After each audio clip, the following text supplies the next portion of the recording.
नमस्कार, आप देख रहे हैं हल्ला बोल। आपके साथ मैं हूं अंजना ओम कश्यप। Justice bulldozer. आज हम बुलडोजर एक्शन को उठे विवाद पर हल्ला बोल करेंगे, लेकिन उससे पहले आपको इस वक्त की बड़ी खबर बता रहे हैं। जुमे की नमाज के बाद रांची में जबरदस्त हिंसा हुई।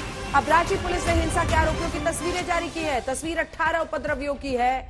रांची पुलिस ने लोगों से अपील की है कि उपद्रवियों की पहचान में वो मदद करें, और वो तस्वीरें हम भी आपको दिखा रहे हैं। उपद्रवियों की पहचान की वो बात कर रहे हैं। सांप्रदायिक हिंसा के आरोपियों, दंगाइयों, उपद्रवियों पर योगी सरकार लगातार बुलडोजर एक्शन कर रही है। लेकिन दूसरी तरफ रांची में आज तस्वीरें जारी की गई हैं। शुक्रवार को रांची में हुई थी जबरदस्त हिंसा, और ये 10 जून की बात है, जिसके बाद से अब उपद्रवियों की पहचान के लिए स्क्रीनशॉट्स भेजकर रांची पुलिस लोगों से गुजारिश कर रही है कि जो उपद्रवी हैं उनकी पहचान करें और पुलिस की मदद जरूर करें। रांची में जबरदस्त हिंसा हुई थी। वो तस्वीरें भी हमने आपको दिखाई थी कि कैसे कुछ लोग लगातार पत्थरबाजी कर रहे थे। पूरा मेन रोड का इलाका जहां पर कर्फ्यू लगाने की नौबत आ गई थी, वहीं पुलिस वाले का भी वो ऑडियो वायरल हुआ था, जिसमें वो लगातार गुजारिश कर रहे थे कि उन्हें ज्यादा फोर्सेस मिले और लोग उन पर हमला कर रहे थे। बहरहाल सांप्रदायिक हिंसा के आरोपियों, दंगाइयों, उपद्रवियों के खिलाफ बुलडोजर वाले एक्शन को लेकर काफी सवाल खड़े हो रहे हैं। असदुद्दीन ओवैसी ने बुलडोजर वाले एक्शन को मुसलमानों को टारगेट करने वाली कार्रवाई बताया है।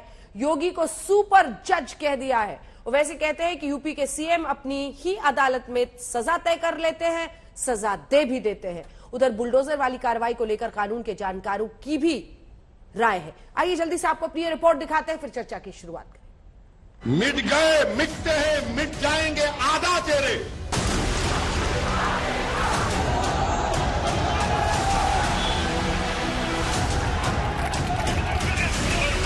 उत्तर प्रदेश का मुख्यमंत्री उत्तर प्रदेश का चीफ जस्टिस बन चुका है।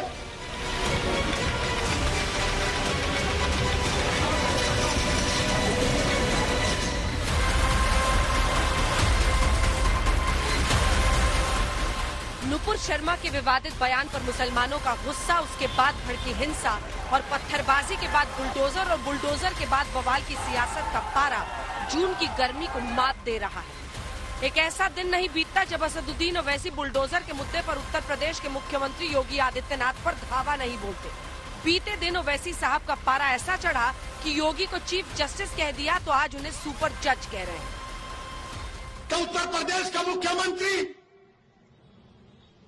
उत्तर प्रदेश का चीफ जस्टिस बन चुका है कि वो फैसला करेगा कि किसका घर तोड़ दिया जाए।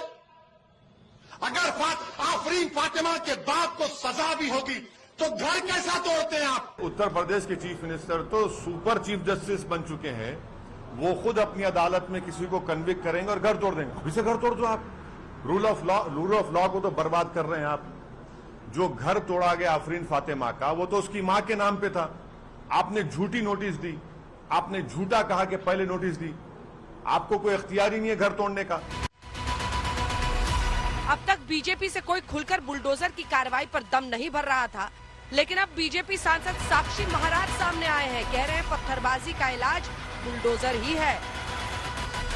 साक्षी महाराज ने कहा कि अगर शुक्रवार को पत्थरबाजी होगी तो शनिवार को बुलडोजर जरूर चलेगा। उन्होंने याद दिलाया कि यूपी में योगी सरकार है। वहीं ओवैसी सीधा सवाल दाग रहे हैं कि बिना अदालती फैसले के घर कैसे गिराया गया। हमारा घर तोड़ दिया तुमने। तुम कौन होते अगर उसने किया? आफरीन फातिमा के बाप ने किया तो कोर्ट में चलाओ ना केस, सजा दिलाओ उसको, जेल में डालो, कोर्ट में कन्विक्ट कराओ। ये नया भारत, तो कुछ लोग इसमें विष घोलना चाहते हैं, स्थिरता फैलाना चाहते हैं। उसी का परिणाम है कि सुनियोजित तरीके से देश में जगह जगह पत्थरबाजी, और हमारे यहाँ तो बाबा योगी आदित्यनाथ है उत्तर प्रदेश में। अगर शुक्रवार को पत्थर चलेगा तो शनिवार को बुलडोजर जरूर चलेगा। नुपुर शर्मा के बयान के बाद उत्तर प्रदेश में भड़की हिंसा में अब तक 13 एफआईआर और 337 लोग गिरफ्तार हुए हैं। दरअसल प्रयागराज में 10 जून यानी जुम्मे को हुई हिंसा के मास्टरमाइंड कहे जा रहे जावेद अहमद उर्फ पंप के घर को बुलडोजर से ढा दिया गया था। रविवार को भारी तादाद में पुलिस बल के साथ प्रयागराज प्राधिकरण की टीम जावेद अहमद के घर पहुंची और बुलडोजर से जावेद पम के घर को मलबे के ढेर में तब्दील कर दिया गया। अब ओवैसी सवाल उठा रहे हैं कि अगर जावेद को पुलिस उठाकर ले गई तो फिर उसकी बेटी आफरीन फातिमा का घर क्यों तोड़ा गया। प्रयागराज में लोगों ने प्रोटेस्ट किया तो आपने आफरीन फातिमा के घर को तोड़ दिया, पूरे घर को तोड़ दिया। क्या कहा उत्तर प्रदेश की सरकार ने कि इसका बाप और ये जिम्मेदार है? क्या कोर्ट किस लिए है? फिर बताओ आप, अदालत किस लिए है? जज किस लिए है? पुलिस किस लिए है? अगर तुम तय कर लोगे 15 दिन से नुपुर शर्मा गिरफ्तार नहीं होती और हमारे खिलाफ जजमेंट दे दिया जाता है कि तुम मेन आदमी हो, तुम्हारे घर को तोड़ दिया जाएगा। गुजरात के भुज में बीते दिन ओवैसी यूपी के सीएम योगी आदित्यनाथ पर बड़ी जोर से बरसे। प्रधानमंत्री, ये नफरत नहीं है तो क्या है बताओ आप। उन्होंने सीधे सीधे सीएम योगी को कह दिया उत्तर प्रदेश के मुख्यमंत्री इलाहाबाद हाईकोर्ट के चीफ जस्टिस बन चुके हैं। ओवैसी ने ये सवाल भी बुलंद आवाज में उठाया कि लखीमपुर खीरी में किसानों को जीप से रौंदने वाले अजय मिश्रा टेनी के घर पर बुलडोजर नहीं चलता और आफरीन फातिमा के घर पर बुलडोजर चलता है। आफरीन फातिमा के बाप ने किया तो कोर्ट में चलाओ ना केस, सजा दिलाओ उसको, जेल में डालो, कोर्ट में कन्विक्ट कराओ। क्या उत्तर प्रदेश का मुख्यमंत्री उत्तर प्रदेश का चीफ जस्टिस बन चुका है कि वो फैसला करेगा कि किसका घर तोड़ दिया जाए? ओवैसी ने पीएम मोदी से अपील की आखिर ये बुलडोजर एक समुदाय के लोगों पर क्यों चल रहा है। ओवैसी ने गरजते हुए कहा ताले लगा दो अदालतों पर। हम देश के प्रधानमंत्री से हाथ जोड़कर विनती करते हैं कि आप अपने नेशनल स्पोक्स पर्सन के खिलाफ एक्शन लीजिए। केस रजिस्टर है, पुलिस को तहकीकात करके उनको जेल को भिजाइए और जो आईपीसी और सीआरपीसी के कानून के तहत कोर्ट के जरिए से कोर्ट का फैसला होगा तो उनको सजा मिलनी चाहिए। पैगंबर मोहम्मद को लेकर ओवैसी काफी भावुक भी हुए। उन्होंने इमोशनल होते हुए दुआ मांगी कि अल्लाह के रसूल सल्लल्लाहु अलैहि वसल्लम ने ताइफ के सफर में ताइफ के वक्त ये दुआ फरमाई थी कि अल्लाह मैं अपनी कमजोरी और वसाइल की कमी और लोगों की नजर में बेवक्ती का शिकवा आपसे करता हूं। या अल्लाह हम अपनी कमजोरी और वसाइल की कमी और लोगों की नजर में बेवक्ती का शिकवा आपसे करते हैं। आप तमाम रहम करने वालों में सबसे ज्यादा रहम करने वाले और मेहरबान हैं। या अल्लाह आप हमें किसके सुपुर्द कर। ओवैसी ने कहा कि मीडिया उनकी इन तकरीरों को भड़काऊ बताता है, लेकिन वो ऐलानिया कह रहे हैं कि वो ऐसे ही गरजते रहेंगे। आज तक ब्यूरो। आइए चर्चा की शुरुआत करते हैं। शांतनु गुप्ता राजनीतिक विश्लेषक के तौर पर हमारे साथ जुड़ रहे हैं इस वक्त। उन्होंने योगी आदित्यनाथ पर एक किताब भी लिखी है। विक्रम सिंह साहब पूर्व डीजीपी उत्तर प्रदेश के, सुप्रिया श्रीनेत जी प्रवक्ता कांग्रेस पार्टी की जुड़ रही हैं, वारिस पठान साहब प्रवक्ता एआईएमआईएम के, अमिताभ सिन्हा जी वरिष्ठ वकील हमारे साथ स्टूडियो में जुड़ रहे हैं, प्रतीक सोम हमारे साथ वकील के तौर पर इस पूरी चर्चा में शामिल रहेंगे। मैं आपके साथ शांतनु जी शुरुआत करना चाहती हूं। आज सवाल ये उठ रहा है कि क्या बदले की कार्रवाई हो रही है? क्या देश की अदालतों को बंद कर देना होगा? क्या केस मुकदमा अब नहीं चलेगा, सिर्फ बुलडोजर चलेगा देश में? जी चीफ जस्टिस तो हैं, मेरे ख्याल से बात पर कहूंगा कि हाँ वो न्याय किया ही है और वो पिछले 5 साल से न्याय कर रहे हैं। जो गुंडे बदमाश पहले विधानसभाओं में होते थे, संसदों में होते थे, आज वो जेल की सलाखों के पीछे हैं। उन्होंने न्याय किया है। बहुत लोगों को घर देके, बहुत लोगों को चूल्हा देके, बहुत लोगों को गैस देके उन्होंने न्याय किया है। इसलिए न्याय देने की प्रक्रिया में वो आगे हैं। देखिए पिछले 5 साल में 2000 करोड़ से भी ज्यादा की प्रॉपर्टी अलग अलग जिलों में जब्त हुई है। चाहे वो रामपुर में आजम खान से करी हो, चाहे गाजीपुर में मुख्तार अंसारी से करी हो, चाहे वो प्रयागराज में विजय मिश्रा से, नाम सुन लीजिए, विजय मिश्रा से करी हो, मुजफ्फरनगर में करी हो, विकास दुबे से कानपुर में करी हो, बाराबंकी से गरीब नवाज मस्जिद से करी हो, हरदोई में सगीर अहमद की प्रॉपर्टी जब्त करी हो, और यहाँ तक कि दिल्ली में बहुत सारे लोगों में दिल्ली से, दिल्ली में एक सिंचाई विभाग की यूपी की जमीन थी जिसमें रोहिंग्या बस गए थे, उसको भी खाली कराया। तो यूपी सरकार ने पिछले कई वर्षों में मुलायम सिंह की सरकार में, मायावती की सरकार में, अखिलेश की सरकार में जो जमीनें जब्त हो गई थी, जिनको सरकारी संरक्षण था, उनको खाली करवाया गया है, और यहाँ पे भी नोटिस पूरा फॉलो किया गया है। और जो मैंने आपको पिछले 5 साल के केस बताए अंजना जी, उसमें बहुत सारे केस कोर्ट में गए, और हर केस में, बता रहा हूं आपको, हर केस में उत्तर प्रदेश की पुलिस, उत्तर प्रदेश की सरकार बिल्कुल क्लीन चिट बाहर निकली है, और यहाँ पर प्रोसीजर पूरा हुआ है।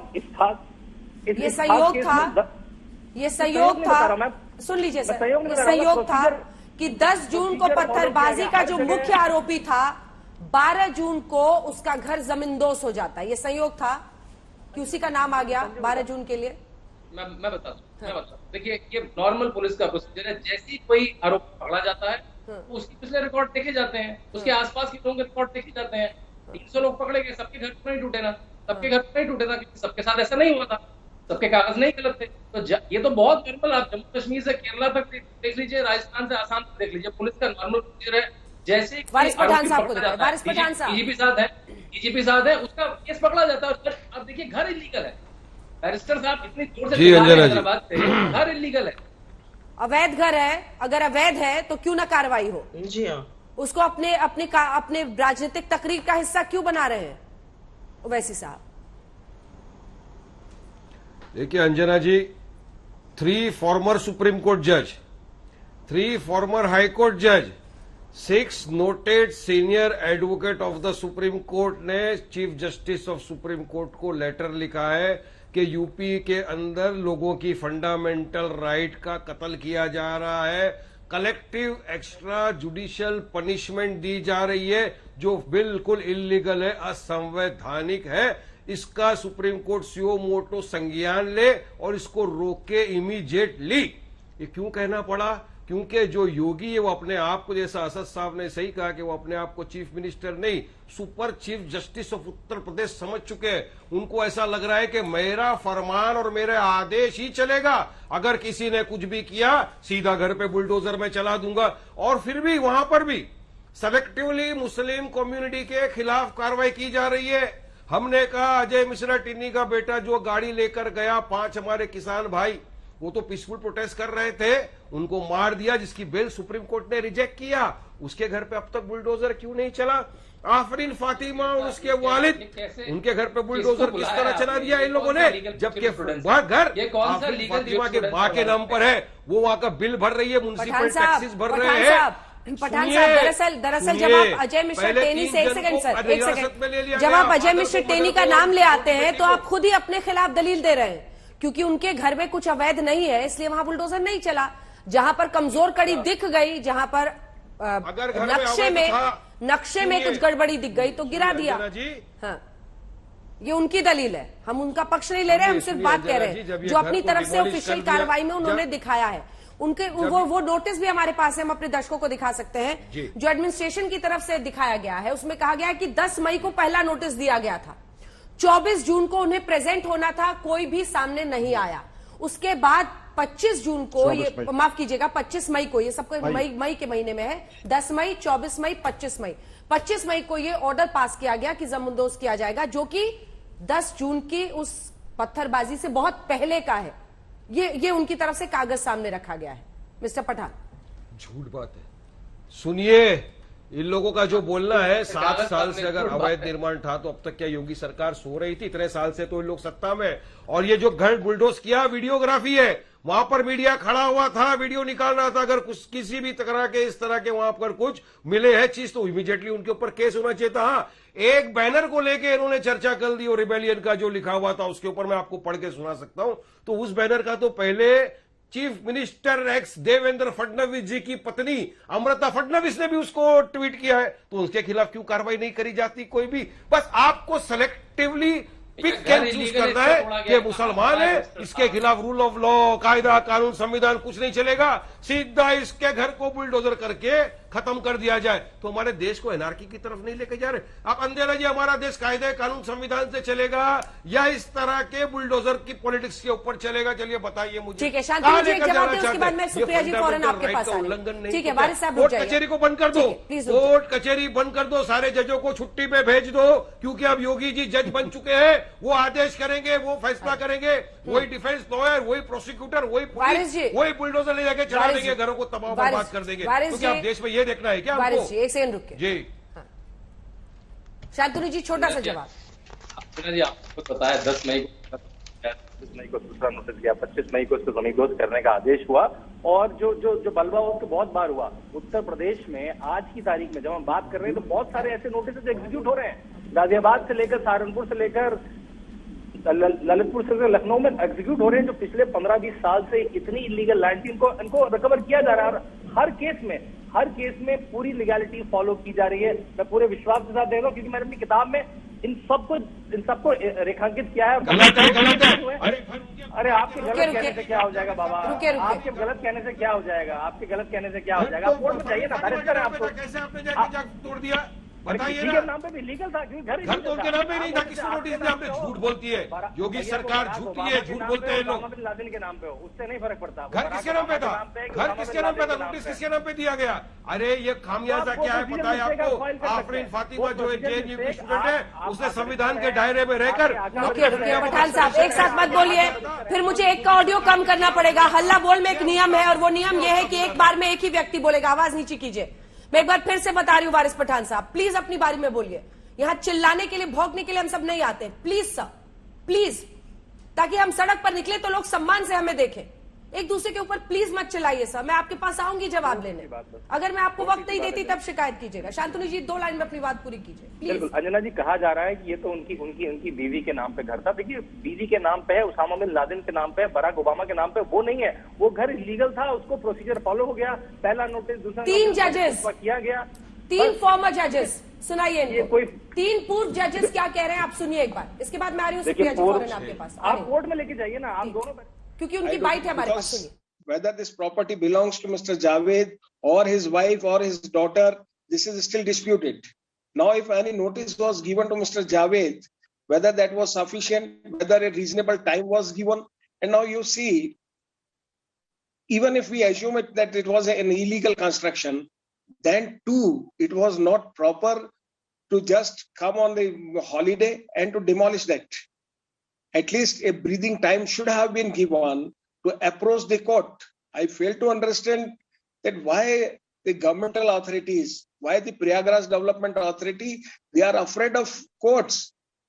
If this were nothing, the sky was not going to fall in a day, they would have taken this action on Monday or Tuesday. That was the appropriate time. They would have approached to the court. In a democratic country, one must understand. And basically, we are aware that here basically law will prevail upon, and without trial, the bulldozer Raj cannot continue. The point is, message should not go to our country as well as overseas country that the hanging first, trial later on. So I think basically all the state must wait for the decision of the court. उसके कुछ procedure prescribe किया गया, वो procedure follow हुआ नहीं follow हुआ, ये तो क्वेश्चन ऑफ फैक्ट है, इस पर हम नहीं कुछ कर सकते। जैसे फॉर एग्जाम्पल ये केस ये है, Syed Muzaffar Ali and others versus municipal corporation of Delhi 1995 supplement 4 SCC 426। इसमें सुप्रीम कोर्ट ने होल्ड किया है कि डिमोलिशन का ऑर्डर को बहाल किया उन्होंने, लेकिन ये भी ऑब्जर्वेशन किया है कि अथॉरिटीज को मौका देना चाहिए कि देखें कि कितना पोर्शन इसका अनऑथराइज्ड है, कितना कंपाउंडेबल है, कितना नहीं कंपाउंडेबल है। सुप्रिया श्रीनेत जी, जिस सवाल के पास में अब मैं आपके पास आना चाहती हूँ, इस पर मैं आपका भी विक्रम सिंह जी प्रतिक्रिया लूंगी जो पूर्व जज कई कह रहे हैं, लेकिन उससे पहले सुप्रिया श्रीनेत जी, आज असदुद्दीन ओवैसी सीना ठोक कर ये कहते हैं कि मुस्लिमों के साथ नाइंसाफी हो रही है और उनकी आवाज सिर्फ मैं उठा रहा हूं, उनके हक में कोई दूसरी पार्टी नहीं बोल रही। कटघरे में वो कांग्रेस पार्टी को भी खड़ा कर रहे हैं। सुप्रिया जी। नमस्कार आप सबको। असीदुद्दीन ओवैसी जी क्या कर रहे हैं उससे मुझे कोई फर्क नहीं पड़ता है। उत्तर प्रदेश में एक चुनी हुई सरकार है और वो चुनी हुई सरकार क्या कर रही है उससे हम सबको फर्क पड़ना चाहिए। और मैं ये एक वजह से बोल रही हूँ, कोई भी सरकार को ये इजाजत नहीं होती कि वो पुलिस का भी काम करने लगे, वो प्रोबेशनर भी बन जाए, वो जज भी बन जाए, वो ज्यूरी भी बन जाए और वो वर्डिक्ट भी पास कर दे। 600 साल पहले मैग्ना कार्टा में एक इंक्लूजन हुआ था कि किसी भी व्यक्ति को विदाउट ड्यू प्रोसेस अपनी जगह से डिसलोकेट नहीं किया जाएगा। इंडियन कॉन्स्टिट्यूशन में उसको और विस्तृत रूप से दिया गया, ड्यू प्रोसेस ऑफ लॉ कह के वहां से उसको नहीं विस्थापित किया जाएगा। मैं आपसे एक सवाल पूछना चाहती हूँ, अगर चुनी हुई सरकारों का काम बुलडोजर चलाना होगा तो फिर न्यायपालिकाओं की क्या जरूरत है? क्यों कोर्ट रखने हैं हिंदुस्तान में? कोर्टों पर ताला लगा के कोर्ट बंद कर देने चाहिए। और ये महज सहयोग नहीं है ना कि कोई भी जब प्रोटेस्ट करता हुआ पाया जाता है उसी का घर ध्वस्त हो जाता है, उसी का घर इलीगल हो जाता है। यहाँ पर लीगल और इलीगल पे बहस नहीं करनी है मुझे, क्योंकि ये ड्यू प्रोसेस ऑफ लॉ में कोर्ट को तय करना था। लेकिन एक सवाल जरूर उठता है कि क्या उत्तर प्रदेश की सरकार वाटर टैक्स, बिजली टैक्स इलीगल जगहों से ले रही है? उत्तर प्रदेश की म्युनिसिपल कॉर्पोरेशंस क्या इलीगल वसूली कर रही है? अगर ये सब लिया जा रहा था तो कहीं पर वहां पे स्वामित्व था, वहां पर उनका नाम दर्ज था, इसलिए वाटर और बिजली टैक्स दिया जा रहा था। और ये आरोपी के नाम पर नहीं था, उनकी पत्नी के नाम पर था। मैं आपसे एक छोटा सा सवाल पूछती हूँ, कल को आपसे गलती हो जाए कुछ और पुलिस आप पे एक्शन लेने के बजाय आपके पूरे घर के खिलाफ एक्शन लेने लगे, ये कौन सा ड्यू प्रोसेस ऑफ लॉ है? तो मुझे ऐसा लगता है कि ये जो नया मॉडल चलाने की उत्तर प्रदेश से कोशिश करी गई थी और बाकी प्रदेशों ने भी इसका अनुकरण किया बुलडोजर मॉडल का, ये कुछ नहीं है, ये कानून व्यवस्था का अहंकार से चूर होना और न्यायपालिकाओं का ध्वस्त होना है। और इसीलिए सुप्रीम कोर्ट और हाई कोर्ट के रिटायर्ड जजेस ने और प्रोमिनेंट मेंबर्स ने जस्टिस रमन्ना को अर्ज किया है वो कि तुरंत सुओ मोटो कॉग्निसेंस ले इसकी और इसके खिलाफ एक्शन ले। जल्दी से शांतनु जी इसका जवाब दीजिए, फिर अन्य मेहमानों के पास जाऊंगी। छोटा सा जवाब, क्या आप लोग हाउस टैक्स, वाटर टैक्स एक इलीगल घर से ले रहे थे? देखिए, मैंने आपको फिर कहा, आपने खुद ही बताया 10 मई को 24 मई को प्रोसेस होता है, नोटिस दिया गया, नोटिस छपा गया और वो जो घटना हुई है उसके बहुत पहले हो चुका है। अगर किसी को इसमें दिक्कत है तो वो कोर्ट में जा सकता है। उत्तर प्रदेश में तो चाहे वो आजम खान हो, चाहे मुख्तार अंसारी हो, चाहे विकास दुबे हो, अगर इलीगल प्रॉपर्टी पे कब्जा किया है तो वो तो टूटेगा ही टूटेगा। जिसके दिल जल रहे हैं वो जले, यहाँ पर कोर्ट में जाए, यहाँ पे बैठ के छटपटाने से कुछ नहीं होगा। ठीक है, जवाब सुनिए सुप्रिया जी, फिर आ रही हूँ।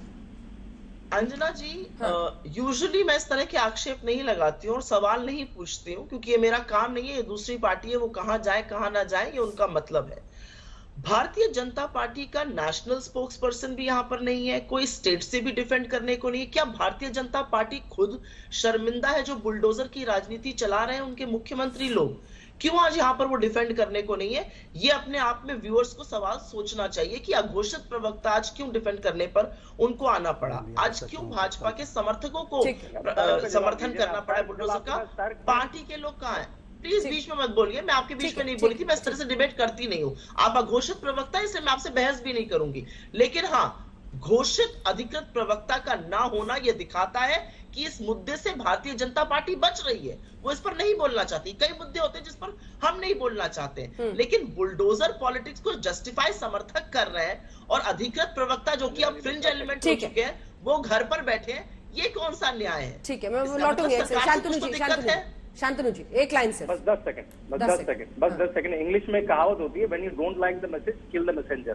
तो मेरे तर्क का तो जवाब नहीं दे पाए तो मेरे ऊपर ही पहले। ठीक है विक्रम सिंह जी, ठीक है विक्रम सिंह जी एक सेकंड, बड़ा इशू जो है उस पर आइए। अंजना जी, मेरा राजनीति से कोई लेना देना नहीं है। विद्वान अवकाश प्राप्त न्यायाधीशों से मेरा ये आग्रह था, इतनी बड़ी आपकी विद्वता और इतना अनुभव, विराट अनुभव, उस पर तो आपने कृपा की। और वो पुलिसकर्मी जो पिटे ठुके, जिनके ऊपर पत्थर चले, जिनके ऊपर मोलोटोव कॉकटेल्स चले, उनके बारे में आपके हृदय में कोई पीड़ा नहीं आई। शायद कदाचित वो आपके लिए एग्जिस्ट भी नहीं करते हैं। ना हो, कोई बात नहीं, पुलिसकर्मी किसी के मोहताज नहीं है, नहीं किसी कृपा की आकांक्षी है। लेकिन मैं जानना चाहूंगा, जिनके ऊपर कातिलाना हमला हुआ, 307 IPC, read with 7 criminal law amendment act, इसकी सजा 10 साल से ऊपर है। नूपुर शर्मा की जो सजा है वो मैक्सिमम 295 2 साल की है, 153 ए में 5 साल है।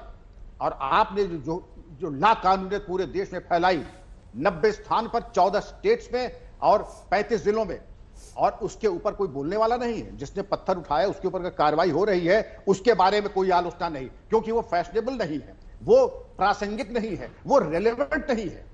अंजना जी, मुझे घोर आपत्ति है, ये सिलेक्टिव आउटरीच है। आउटरीच होनी चाहिए थी। वो पुलिसकर्मी ये पाकिस्तान और चीन से नहीं आए हैं।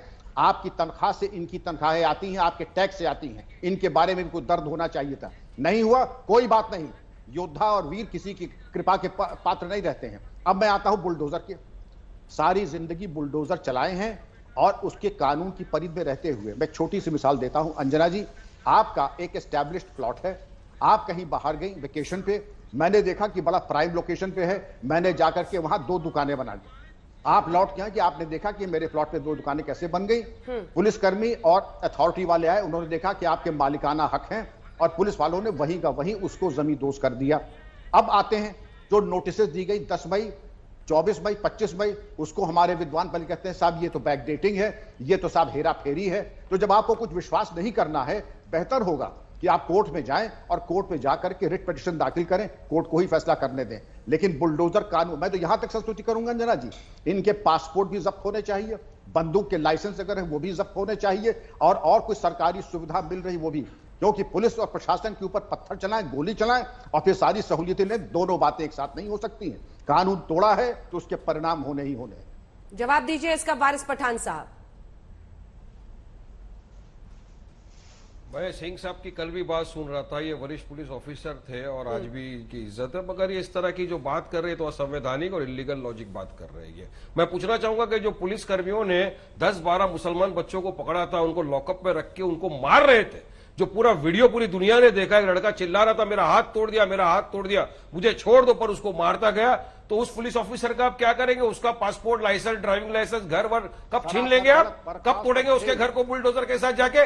इसीलिए मैं बोल रहा हूं जरा जी, ये सेलेक्टिव पनिशमेंट में बिलीव कर रहे हैं ये लोग कानून को नहीं मानना चाहते, ये संविधान को नहीं मानना चाहते, ये कानून को अपने हाथ में लेकर इंस्टेंट जस्टिस की बात करना चाहते हैं। इससे तो हमारा देश नहीं चलेगा ना। और मैं भी पूछना चाहता हूं, कहां पुलिस वालों पर पत्थरबाजी क्यों कर रहे थे? फ्रिंज एलिमेंट्स जो पुलिस वालों पर जो पत्थरबाजी हो रही थी, वारिस पठान साहब, तक तो मोदी खामोश थे। वारिस पठान साहब, पुलिस वालों पर पत्थरबाजी क्यों करेंगे? अंजना जी, मुझे भी बोलने का ऐसा ही मौका दिया जाए जैसे दूसरे प्रवक्ता को दिया जाता है। आपसे काउंटर क्वेश्चन से जैसे दूसरे प्रवक्ता बोलते हैं उसी तरह मुझे भी बोलने का अगर आप मौका देंगे तो अच्छी बात है। नहीं तो अंजना जी मैं बैठ के सुनूंगा, मुझे अच्छा लगता है आपका चैनल देखना, आपका डिबेट देखना मुझे बहुत अच्छा लगता है। आप ही से मैंने सीखा, यूट्यूब पे आप एक टाइम बोल रहे थे कि जब एंकर कोई बात करे तो उसके पहले जवाब तैयार रखना। मैं जवाब तैयार रख रहा हूं आपको बोलने, आप तो मुझे बोलने ही नहीं दे रहे हो। मैंने आपसे सीखा यूट्यूब के अंदर। अब सुनिए बात, हमारे देश को आप कहां झोंकना चाहते हो? अगर ये ऐसे ऑफिसर्स अगर आके यहां पर बोलेंगे कि नहीं जो योगी कर रहा है सही कर रहा है, अब तक तो मोदी खामोश थे, अब तो पूरा भाजपा ही खामोश हो गया। अंजना जी, इसका क्या करेंगे हम लोग? कोई आ नहीं रहे फ्रिंज एलिमेंट बोलने के लिए। और जो पूरी फसाद की जो जड़ है, जिसकी वजह से राइट हो रहे हैं, घर तोड़े जा रहे हैं, बुलडोजर उड़ाए जा रहे हैं, वो आज 17-18 दिन से हिरासत में क्यों नहीं गई है? चलिए बताइए। नुपुर शर्मा एब्सकॉन्डिंग है, भाग गई है, तो रेड कॉर्नर निकालिए उसके खिलाफ या डिक्लेयर कर दीजिए वो एब्सकॉन्डर है। क्यों अब तक उसको हिरासत में नहीं लिया जा रहा है? ये मेरे सवाल का जवाब, किसके पास जवाब है मेरे सवाल का? चलिए, अरे हमारे दिल्ली के अंदर पीसफुल प्रोटेस्ट कर रहे थे दिल्ली के पार्टी यूनिट प्रेसिडेंट, उनको आपने उठा के अरेस्ट कर दिया, 4 दिन बाद उनको जमानत हुई। और जिसने हमारे हुजूर मोहम्मद मुस्तफा सल्लल्लाहु अलैहि वसल्लम के बारे में इतनी गंदी बातें करी, उसको अरेस्ट क्यों नहीं कर रहे? हमारी मांग यही है कि ठीक है, विक्रम जी उसका जवाब दे रहे हैं। याद रखिएगा, FIR असदुद्दीन ओवैसी साहब पर भी दर्ज हो चुकी है। जी, प्रोटेस्ट बंद हो जाएगा। पठान साहब, अंजना जी, हाँ विक्रम जी, मैं केवल ये कहना चाहूंगा, अगर ये वीडियो सही है, वारिस साहब, अगर ये वीडियो सही पुलिस वालों के खिलाफ केस रजिस्टर हुए, उनको बर्खास्त होना चाहिए, जेल जाना चाहिए। पुलिस विभाग में इस प्रकार की उदंडता, अनुशासनहीनता और 3rd डिग्री का कोई प्राविधान, कोई जगह नहीं है। ये तो मैं स्पष्ट कह रहा हूं। अगर ये वीडियो सही है, मेरा परामर्श होगा कि इसमें केस दायर करके ऐसे पुलिसकर्मियों को बर्खास्त करें। एक चीज। दूसरी चीज, आपने बात कही कि ये क्यों गिरफ्तारी तब होगी जब इन्वेस्टिगेशन की एक लेवल पे आ जाएंगे। इन्वेस्टिगेशन का लेवल आता है, आप भी हम मुझसे बेहतर जानते हैं वारिस साहब, कि 90 दिन तो सीआरपीसी टाइम देता है, और ये चूंकि हाई प्रोफाइल केस है, जल्द से जल्द इसको पूरा किया, नोटिस दी जा रही हैं। और इसके ऊपर आप ये देखिए अंजना जी, एक सेकंड और, सुप्रीम कोर्ट ने कहा जिस अपराध में 7 साल से कम सजा है, गिरफ्तारी उसमें अवॉइड की जा सकती है। ये बहरहाल मेरा नहीं, ये विवेचक इन्वेस्टिगेटर का काम है इसको तौलना, ये क्या सही है क्या गलत है, क्या एडमिनिस्ट्रेटिव अप्रोप्रिएट होगा। ठीक है, इसका जवाब लेंगे, लेकिन अमिताभ जी आपके पास से बात है, वो एक वकील के तौर पर देखिए, पॉलिटिकल डिविडेंड हो सकता है। बुलडोजर बाबा बहुत हिट मामला चला और अब जस्टिस कह रहे, चीफ जस्टिस, जस्टिस बुलडोजर, लेकिन सवाल है कि कानून से ही देश चलेगा ना। आप करिए पत्थरबाजी, दूसरी तरफ आप तय कर दिए कि हाँ यही मुख्य आरोपी है, यही सजा के, और फिर बुलडोजर चला दिए, कैसे चलेगा? धन्यवाद अंजना जी, अंत में मुझे शायद मौका मिला है, पता नहीं कितना देर में बोलने देंगे ये पठान और मालूम नहीं कौन को। मुझे ये भी बताया गया है कि अभी गेस्ट कोऑर्डिनेशन में कि पठान जी जो है शायद लॉयर भी हैं, लेकिन इनकी किसी बात से कानून की दूर दूर तक कोई भी एक संकेत नहीं मिल रहा है, इसलिए मुझे आश्चर्य है कैसे वकील हैं। देखिए, भारत के संविधान, यदि संविधान की बात लगातार हो रही है, संविधान में बहुत ही ज्यादा स्पष्ट रूप से एक सेपरेशन ऑफ पावर है। अलग अलग जो 3 खंड हैं संविधान के, कार्यपालिका, विधायपालिका और न्यायपालिका, इसके अलग अलग पूरे सेपरेशन है, पूरा अलग अलग है इसमें, और उसमें संतुलन भी है। अब किसी को ये किसी एक पर भरोसा नहीं है तो दूसरे के पास जा सकता है। जैसे न्यायपालिका के पास जाने का अधिकार हर नागरिक को है। यदि कार्यपालिका ने कोई काम किया है वो गलत है तो यहाँ चिल्लाने के बजाय आप जाइए कोर्ट में, और कोर्ट का भी एक प्रोसीजर है। आजकल मैं माफी चाहता हूँ, मैं सुप्रीम कोर्ट में प्रैक्टिस भी करता हूँ, लेकिन आजकल की एक ट्रेंड से मुझे थोड़ी निराशा है। सुप्रीम कोर्ट संज्ञान लेता है बहुत सारे अलग कारणों से, वास्तविक कारण में कई बार मैं देखता हूं कि वो आम नागरिकों से जो उसको मिलनी चाहिए, आम नागरिकों को जो जितनी उसमें सुप्रीम कोर्ट से सहायता, उसकी जगह जो ये लोग न्यूसेंस क्रिएट करने वाले हैं वो लोग ले जाते हैं। अब जैसे कि सीधा है 2 आर्टिकल 32 में सुप्रीम कोर्ट दे सकता है रिट में इंस्ट्रक्शन, और 226 में हाई कोर्ट देता है। यदि हम सीधा सुप्रीम कोर्ट जाएंगे तो जनरली एक सामान्य केस में हम लोग देखते हैं सुप्रीम कोर्ट कह देता है नहीं, पहले हाई कोर्ट में जाके एक्सरसाइज करो पावर। लेकिन यहाँ पर इन लोगों के जो न्यूसेंस क्रिएटर्स हैं सुप्रीम कोर्ट के, ये पठान एंड पार्टी गैंग, वो लोग जाके वहां पर प्रेशर क्रिएट करते हैं। अभी मुझे याद है जैसे दिल्ली में वो दंगों के बाद में जब चल रहा था वो बुलडोजर की कार्रवाई चल रही थी, तो सुप्रीम कोर्ट ने कॉग्निजेंस ले लिया। उनको कहना चाहिए था कि जाके आप हाई कोर्ट से पहले एक्सरसाइज करो। सो हाई कोर्ट के पास क्या अथॉरिटी नहीं है या विश्वास नहीं हाई कोर्ट पे? वैसे ही मैं वारिस पठान करना चाहता हूं, ये अभी सुप्रीम कोर्ट के जजेस की बात कर रहे थे या केसेस की बात कर रहे थे, वहां अभी मुसलमानों के किसी संगठन ने जाके सुप्रीम कोर्ट में फाइल भी कर दिया है। मेरा मानना है कि सुप्रीम कोर्ट को भी ये डायरेक्शन देना चाहिए कि पहले हाई कोर्ट में जाके अपना एक्सरसाइज करो 126 में, तब 32 में आओ। और देखिए जो ये अभी मैं जवाब एक मिनट वारिस जी, मैं बहुत देर से सुन रहा हूँ। नहीं, एकदम आपकी बड़ी गंदी आदत मैं देख रहा हूँ। मैं आपसे पहली बार आमना सामना हो रहा है, लेकिन शांत रहिए। मेरा ये मानना है कि ये जो एग्जीक्यूटिव कर रही है, यानी सरकार जो कर रही है, इसका एक अपना हो सकता है नजरिया हो। जो जुडिशरी है उसको एग्जामिन करने दीजिए, आप बेचैन क्यों हो रहे हैं? और मान लिया यदि ऐसा कुछ होता, मैं तो ये मानता हूं कि जो उत्तर प्रदेश की सरकार है उसने बहुत अच्छा काम किया, संतुलित काम किया है। जिस हिसाब से शुक्रवार की नमाज के बाद वहां पर दंगे फैले, जिस तरह से वहां पर पुलिस के ऊपर में जो आक्रमण हुआ, आम नागरिकों पर आक्रमण हुआ, जो घायल हुए पुलिस वाले, उनके खून बहते हुए हम लोगों ने वीडियो देखे। उसके बाद एक प्रोवोकेशन था, फायरिंग हो जाती तो उस भीड़ में कितने लोग मरते कौन जानता है। लेकिन वहां संतुलन कायम किया गया, प्रशासन ने किया, और वहां पर संयम बरता प्रशासन ने। और उसका जो मूल मास्टरमाइंड था, यदि वो उसकी आदतन अपराधी है, वो तो आदतन अपराधी है तो हर जगह अपराध करता रहा है। पहले की सरकारों में शायद उसको ये प्रश्रय मिला होगा तो उसको निकाला पहले से, जैसा आप बता रही हैं, मुझे तो पूरा उसका बैकग्राउंड पता नहीं है। यदि उसने ड्यू प्रोसेस फॉलो किया है, ड्यू डिलीजेंस किया है, उसके बाद यदि उसको डिमोलिश किया है तो उसकी बात सही है। यदि नहीं किया है, कार्यपालिका ने यदि कुछ गलत किया है, तो जुडिशरी को उसके ऊपर में फैसला लेने दीजिए। आप बेचैन क्यों हो रहे हैं? आप क्यों चिल्ला रहे हैं? और बस लास्ट ये कह रहे हैं कि सिर्फ मुसलमानों पे कार्रवाई हो रही है। तो शुक्रवार की नमाज में मुसलमान नहीं गए थे तो कौन गया था? सिख गए थे, हिंदू गए थे। सिर्फ और सिर्फ दंगा मुसलमानों ने किया तो मुसलमानों के ऊपर कार्रवाई हो रही है। दोनों जवाब देना चाह रहे हैं। सुप्रिया जी भी बहुत देर से बोल रही है, उसके बाद वारिस साहब ले रहे हैं। आप बहुत सुन लिया आप सुनने के लिए तो आए हैं ना। नहीं, आप ऐसे बात मत करिए, आप ऐसे बात मत करिए। आपकी भी पूरी बात सबने सुनी, आप लगातार बोल रहे हैं, सबकी आवाज नीचे कर दीजिए। सुप्रिया जी उसके बाद फौरन आ रही हूँ वारिस भाई, आप ही के पास आ रही हूँ। एक सेकंड सुप्रिया जी। अंजना जी, मैं 21वीं सदी के भारत में बिल्कुल भी ये उम्मीद नहीं करती हूं कि कानून के उल्लंघन पर ऐसा एक्शन लिया जाएगा। इसीलिए जुडिशरी है, इसीलिए न्यायपालिका है। यहां पर 2-4 लोगों ने कहा कोर्ट जाइए। अरे प्रभु, तो कोर्ट ही गए होते ना, कोर्ट को ही फैसला करने दिया होता। आपको फैसला के लिए नहीं, आपको सरकार चलाने के लिए रखा गया है। यहां पर बुलडोजर को एक प्रतीक बनाया गया है। आपने हमारे खिलाफ कुछ बोला तो दमन बुलडोजर से होगा। अब कानून वानून की व्यवस्था को छोड़ दिया जाएगा।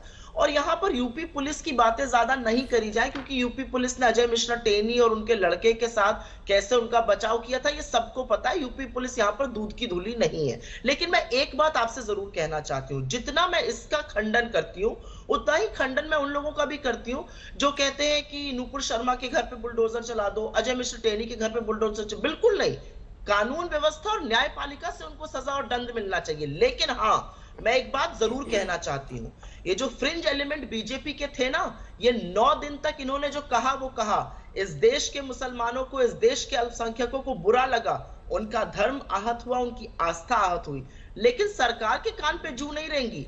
जब अरब के देशों ने बुलाकर क्लास लगानी शुरू करी और माफी मंगवाया, देश का सिर झुकाया, तब इनको याद आया फ्रिंज एलिमेंट को निष्कासित करना। ठीक है, जवाब ले रहे हैं सुप्रिया जी। बिल्कुल भी मुगालते सुप्रिया में जी, नहीं। और मैं एक चीज और बोलना चाहती हूं, कंक्लूड कर लीजिए। इस बुलडोजर ने तो पीएम आवास योजना के तहत बने घरों को गिराया है। इस बुलडोजर ने तो 2 हाथ के बिना आदमी को आतंकवादी बता दिया था मध्य प्रदेश में। तो बुलडोजर एक सिविक सोसाइटी का प्रमाण नहीं हो सकता है। ये दंभ और अहंकार और प्रिमिटिव टाइम्स में जब पत्थर करके इलेक्ट्रिसिटी बनाई जाती थी, बिजली बनाई जाती थी, वहां ले जा रहे हैं आप इस देश को, जहां पर मॉब जस्टिस करेगा। प्रतीक जी आ रही, प्रतीक जी इसके बाद फौरन आ रही हूं, जल्दी से। धन्यवाद। इतना ही बस, एक बहुत शॉर्ट इंटरव्यू। पूर्व जज, आप ही से पूछ रही हूं, इधर देखिए। 3 पूर्व जज ऐसा क्यों कह रहे हैं कि ये तरीका नहीं हो सकता न्याय? देखिए, पूर्व जज के अपने तरीके होते हैं और उनके ऊपर में कोई रिस्पॉन्सिबिलिटी नहीं है। वो अपने हिसाब से, अपने कैलकुलेशन के हिसाब से बोल रहे होंगे। मुझे क्षमा चाहता हूं, लेकिन जो श्रीमती जो श्रीनेत्र जी बोल रही हैं, मुझे अफसोस है। देखिए, ये भी कांग्रेस की सदस्या हैं और कांग्रेस ने भी सरकार चलाई है 70 साल। ये एक डेटरेंट होता है सरकार चलाने का, जो क्रिमिनल्स को रोकता है। 1 मिनट सुप्रिया जी, अरे धैर्य तो रखिए, आप महिलाएं चुप रहिए थोड़ा। अरे थोड़ा शिष्टाचार सीखिए ना। देखिए अब मैंने आपको इंटरव्यू नहीं किया। देखिए ये गलत बात है। नहीं, फिर मैं ऐसी बात नहीं कर सकता। देखिए, मैं राजनीतिक व्यक्ति नहीं हूं। मैं आपके साथ चिल्लाऊंगा नहीं, चीखूंगा नहीं। आपने जो कहा आप महिलाएं चुप रही है, इस पे उनको नहीं, मैंने कहा मैं शिष्टाचार निभा रहा हूं उनके प्रति। शिष्टाचार आप सबसे निभाइए, पुरुष महिला का क्या लेना? नहीं, बिल्कुल नहीं। मैं कह रहा हूं कि मैं आपका सम्मान करता हूं। मैं सम्मान करता हूं। प्रतीक जी के पास जाना, प्रतीक जी से मैंने जवाब तक नहीं दिया। मैं इतना ही कहना चाहता हूं अंजना जी, इतना ही कहना चाहता हूं कि एक डेटरेंस होता है, डेटरेंट होता है जो एक एग्जीक्यूटिव करता है, सरकार करती है। जो अपराधियों में एक भय का माहौल नहीं बनाएगा तो लीगल सिस्टम है किसके लिए? मैं 1 मिनट आ रहा हूं, 1 मिनट आ रहा हूं। लेकिन प्रोसेस नहीं, अंजना जी, गैर कानूनी प्रोसेस जो है वो फॉलो हुआ है, और नहीं फॉलो हुआ है तो कोर्ट में जाइए, कोर्ट में उसको एग्जामिन करवाइए, और यदि ऐसा होता है तो लेट द गवर्नमेंट पे for the price for that. मैं तो ये कहता हूं कि आप लोग अपने हाथ में कानून आप भी मत लीजिए ना। प्रतीक सोम जी, चूंकि आप भी वकील हैं, जल्दी से आपका रिएक्शन, क्या ये कानून सम्मत है? इसके बाद मैं आप ही से जवाब लूंगी वारिस साहब।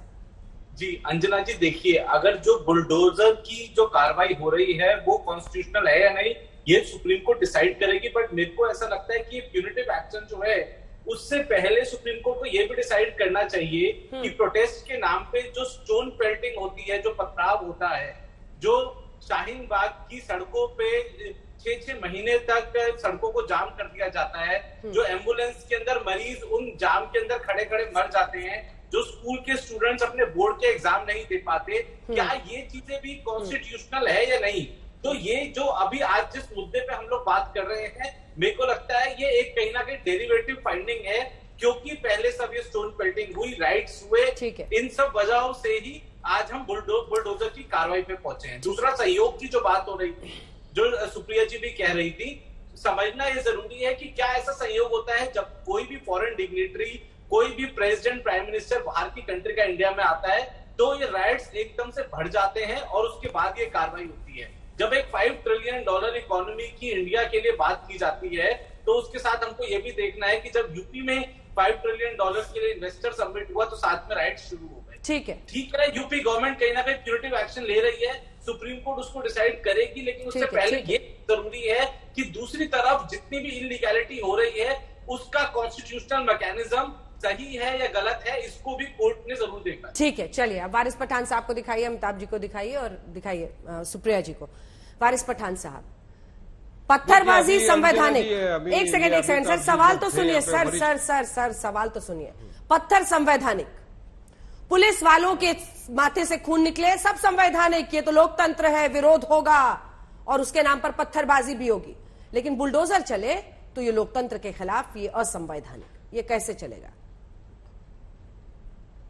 वायलेंस हर तरह का मैं कंडेम करता था। नहीं तो उसी जोश से क्यों नहीं भाषण में बोलते हो वैसी साहब? फिर नहीं चाहिए। वारिस साहब, संविधान ने अधिकार दिया है जो पीसफुल प्रोटेस्ट करने का, वो पीसफुल प्रोटेस्ट करना चाहिए। अब बात नंबर 2, आपके चैनल के ऊपर एक वरिष्ठ वकील बैठे हुए हैं जो अपने आप को दिखा रहे हैं कि मैं एक वरिष्ठ वकील हूं, लेकिन मुझे नहीं लगता ये वकील भी है। मैं कहां दिखा रहा हूं? ये आरएसएस के एजेंट है। इन्होंने इंसल्ट किया 3 फॉर्मर सुप्रीम कोर्ट के जज का, 3 फॉर्मर हाई कोर्ट के जज का, 6 लॉयर का, सीनियरों का, जिन्होंने सुप्रीम कोर्ट के चीफ जस्टिस को लेटर लिखा। इनकी नजर में ये अकेला आप सुप्रीम कोर्ट के फैसले से असहमत होते हैं, आप अयोध्या पर सुप्रीम कोर्ट के फैसले से असहमत होते हैं और आप नहीं करते हैं कोर्ट का कंटेम्प्ट। डिग्री चेक करूंगा। कैसी बात कर रहे हैं सर? मैं डिग्री चेक करूंगा। आप तो अयोध्या के फैसले को चुनौती देते हैं, तब कंटेम्प्ट ऑफ कोर्ट नहीं कहते होता है। आपने कहा बाबरी मस्जिद थी, रहेगी, कोर्ट के फैसले के बाद लिखा था। मान लिया था क्या इन लोगों ने?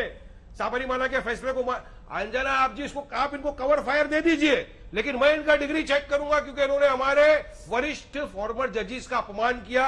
इनकी नजर में ये सब में अक्कल नहीं है, सिर्फ ये अकेला अक्लमंद है, जबकि सबसे बड़े बेवकूफ लग रहे हैं मुझे। आप एफआईआर करवा दीजिए, सुओ मोटो एक्शन लेने का। अब शब्दों का इस्तेमाल मत कीजिए प्लीज, अब शब्दों का इस्तेमाल मत कीजिए, एक दूसरे का सम्मान से बात कीजिए। कोर्ट में जाती, ड्यू प्रोसेस ऑफ लॉ करती और ड्यू प्रोसेस ऑफ लॉ करने के बाद उसके घर को बुलडोजर से उड़ाती, नहीं कि रातों रात दिन के अंदर संडे के दिन, हॉलीडे के दिन जाके आप उसके घर को बुलडोज कर देते।